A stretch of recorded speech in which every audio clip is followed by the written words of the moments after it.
Hello, everyone. It is Monday. I hope it is finding you well. It is post Christmas. We got all that behind us. We had a green Christmas in Michigan, but winter has decided to come back with a vengeance today. She's wanted to just say hi. So stay safe out there if you are in this winter storm, because I hear the roads are pretty slickery, but I have a couple things that I wanted to talk to you about today.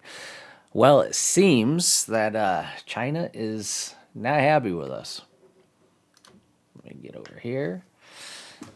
So they launched a large-scale military drill around Taiwan. When we say around Taiwan, around the entire island. So they're doing some interesting drills because, well, we sold them Taiwan $11.1 billion worth of military. I think Taiwan has a case to be able to defend themselves, but of course, we know China doesn't believe Taiwan is an actual sovereign country. So that's that.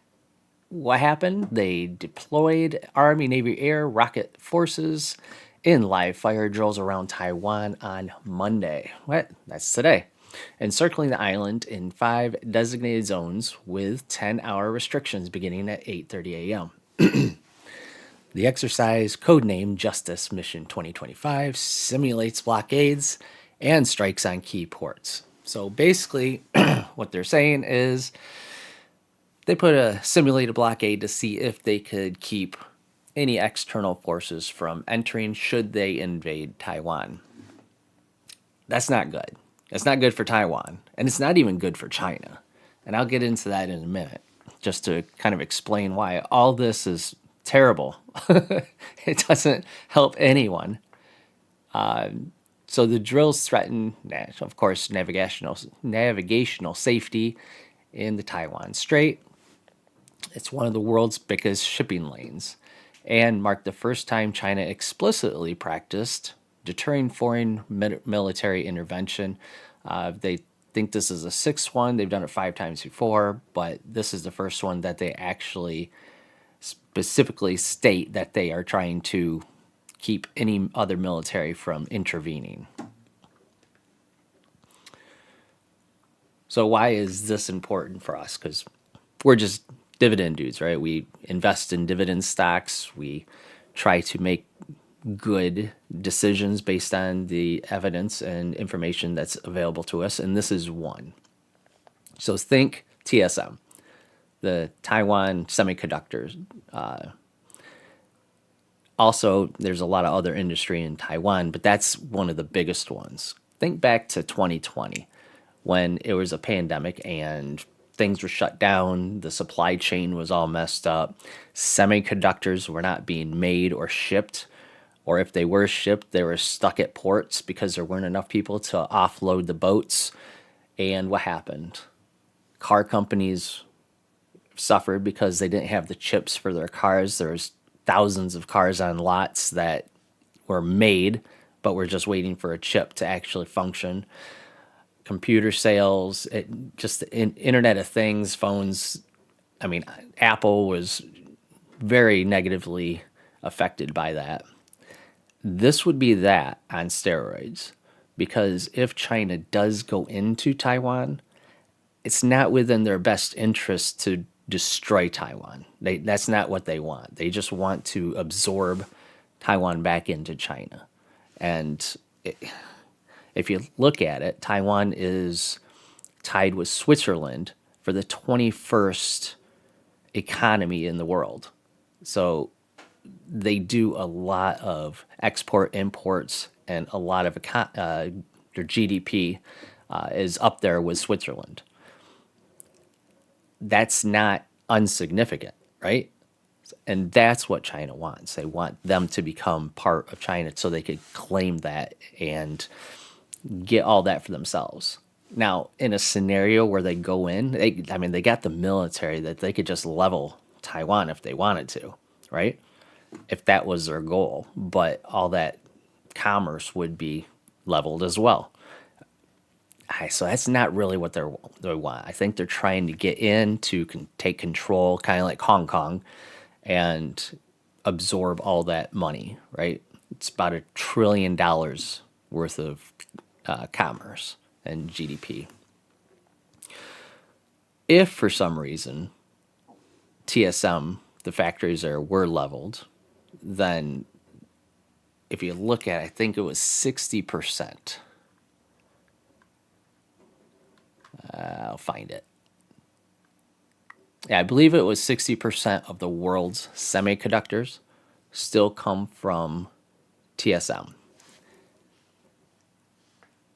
And if that happens, then again, a lot of manufacturing will come to a halt because the world relies on those semiconductors. Now they could function because they're building the plant in Arizona. They've got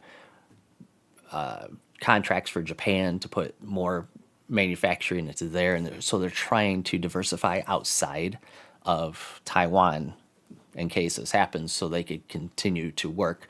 And their Arizona plant would actually be co-headquarters, so that they could stay up and running, which is good. So let's see what happens when Taiwan Semiconductor gets surrounded by the military. Well, they reach a new high. Look at that. So an hour afterwards, they reached a brand new high, but went down. So it could be because of this. It could be just people taking profits from a new high. But it looks like it went down about a little over 1%. Not a big deal. It didn't really flinch. We'll see in the upcoming days if that goes down further or if this was just some profit taking. If there was a full scale attack, you could see this go down even further. I mean, there's no way of getting around that. People are going to panic. They're going to pull their money out. So what happens with this? Well, do I have that up?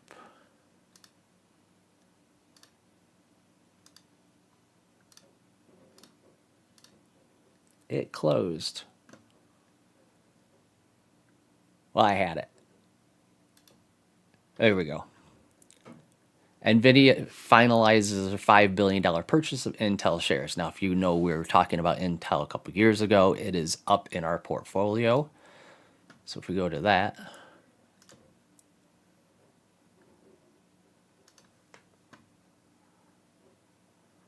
and go to joint,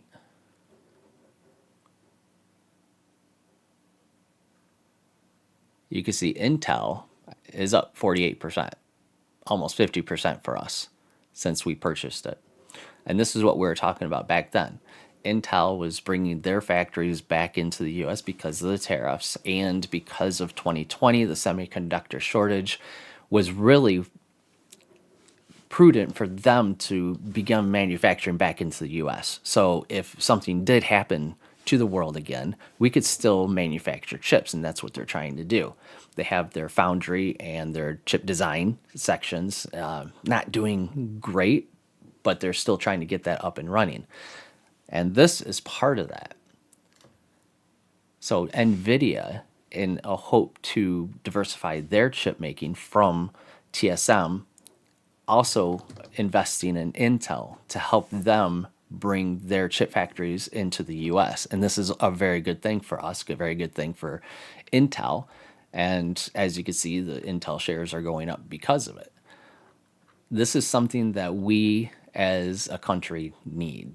Everything, the Internet of Things are huge. I mean, everything seems to have a chip these days, whether your stuffed animal has it or your cell phone, your your phone, and your, of course, your camera has it. It's all Wi-Fi connected. Your freaking refrigerator has a chip in it these days that regulates what temperature it has, or if it has the internet, so that you could get in and check what inventory your refrigerator has. It's everything is running on semiconductor chips, and it's something that we all need.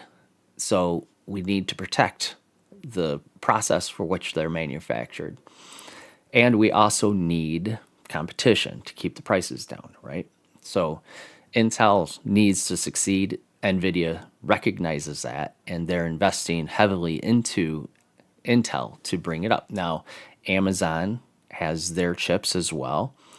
Google's making their own. Of course, Apple is their own silicon chips. So there are other manufacturers that are coming up to make their own chips for their own companies.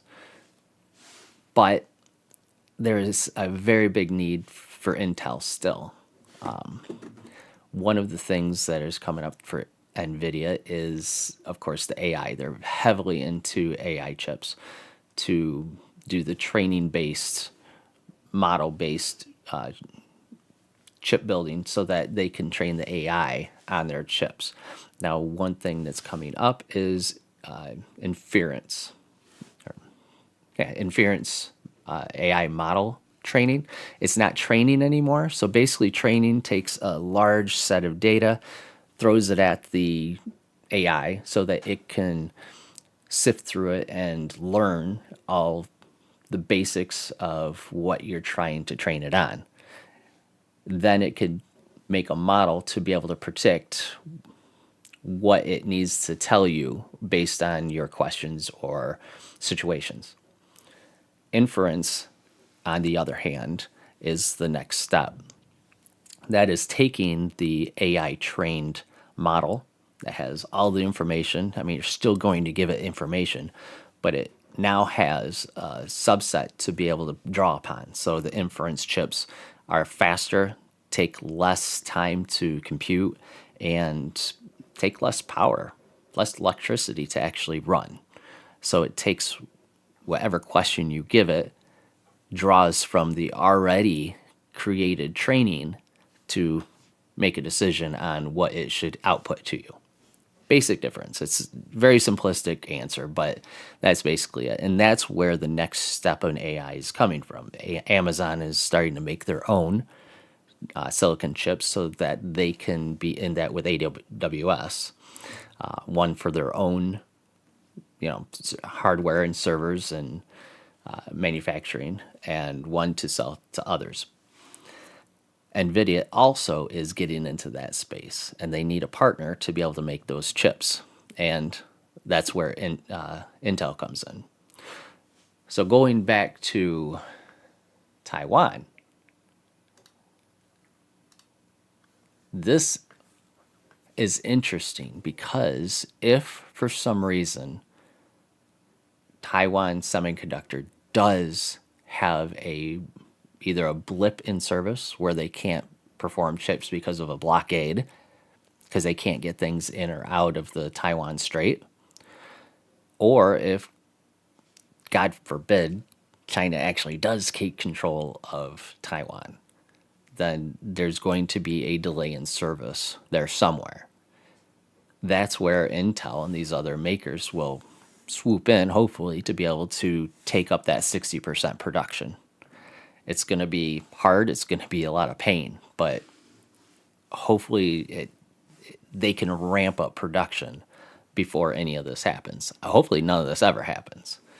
But this is what we're talking about when we look at the geopolitical news to find out what's going on in the country or in the world and what companies are affected by that.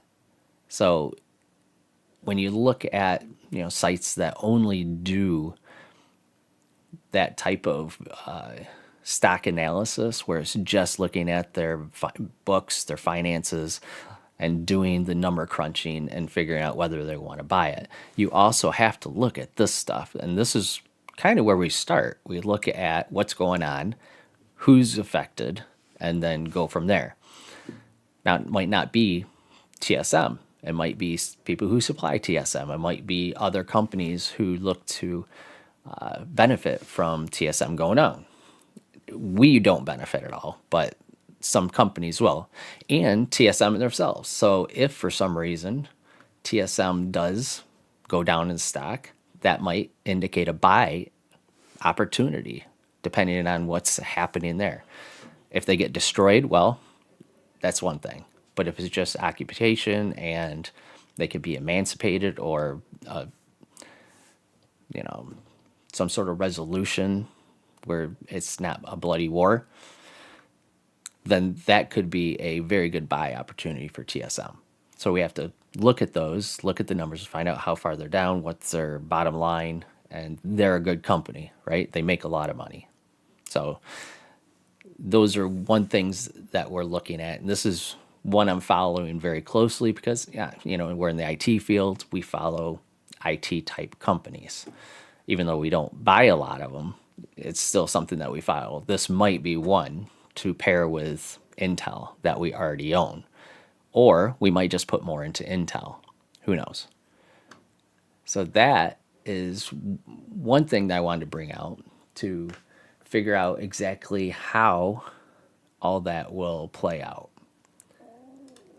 And it's unfortunately too early to be able to predict anything from this because it's just a drill, right? There's no reason for China to really go in right now until they get all their cards in the row. I don't think that they will. I think it's just to provoke the US, but we'll see.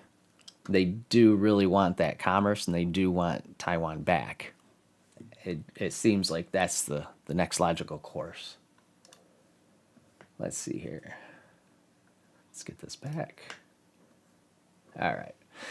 One other thing I want to talk about is we are coming up on the new year, and that means that Zohan Mamdani is going to become the mayor of New York.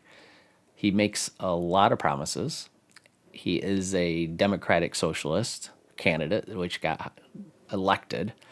And there's a lot of programs that he states that he wants to do for New York. Now, it doesn't affect me that much, other than if he's successful, it might spread this whole Democratic socialist idea. And I think it's dangerous because it's not sustainable. So there's a lot of interesting ideas that he has as far as like free buses and feeding the hungry, the poor, and helping the working class and all that at the expense of the ultra rich or millionaires.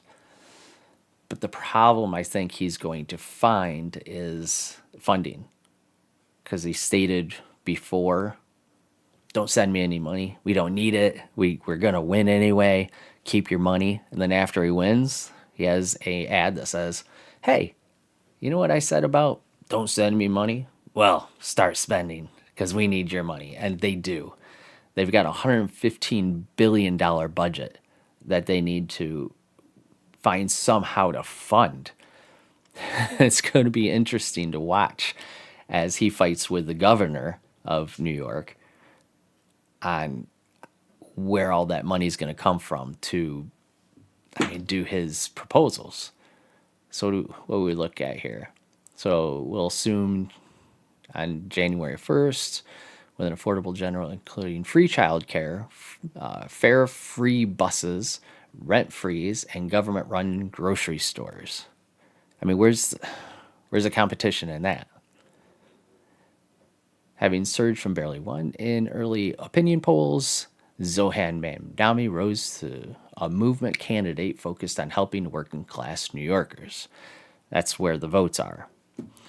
Mamdani's flagship proposals include freezing rent on roughly 1 million rent-stabilized apartments, universal child care saving $20,000 to $25,000 per child per year, and managing an administration with more than 300,000 municipal employees and a $118 billion budget. I don't see how he could do that, honestly, unless the people decide that their taxes are going to be raised, and that's fine. But you can't raise the taxes on the people you're trying to give benefits to, right? That doesn't make sense. So it's either the ultra rich or the ultra poor. I don't know. You can't really tax the ultra poor because they don't have the money. So it's either the rich. And what's the rich going to do?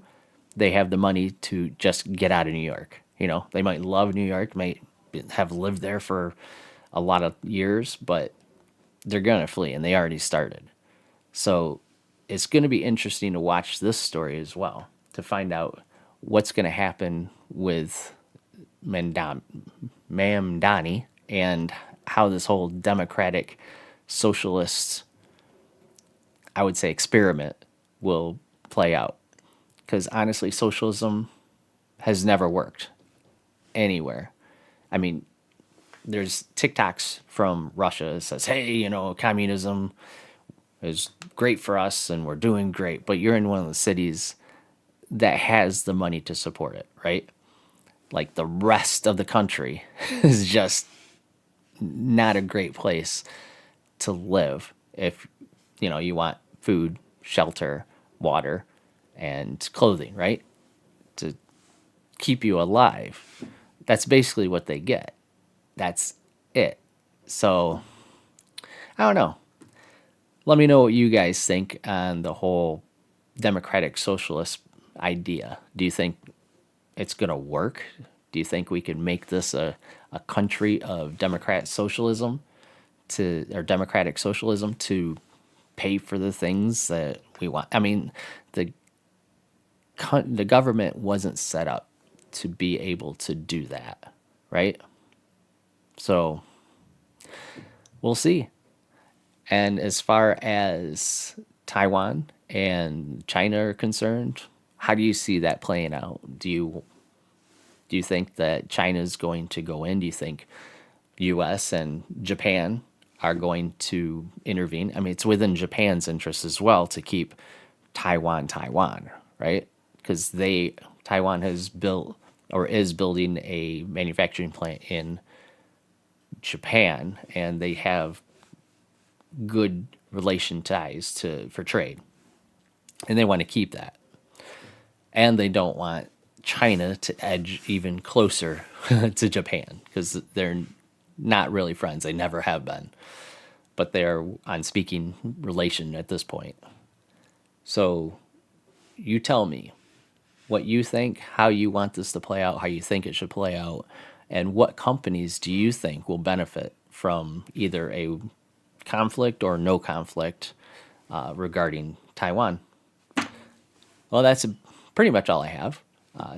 Just a couple things I want to talk about, and I think it's very beneficial for us to be able to have these discussions. So, with that, I would like to wish you a happy new year. Hopefully, you make some good resolutions to, better yourself and keep with it. Mine is, of course, getting back on the workout.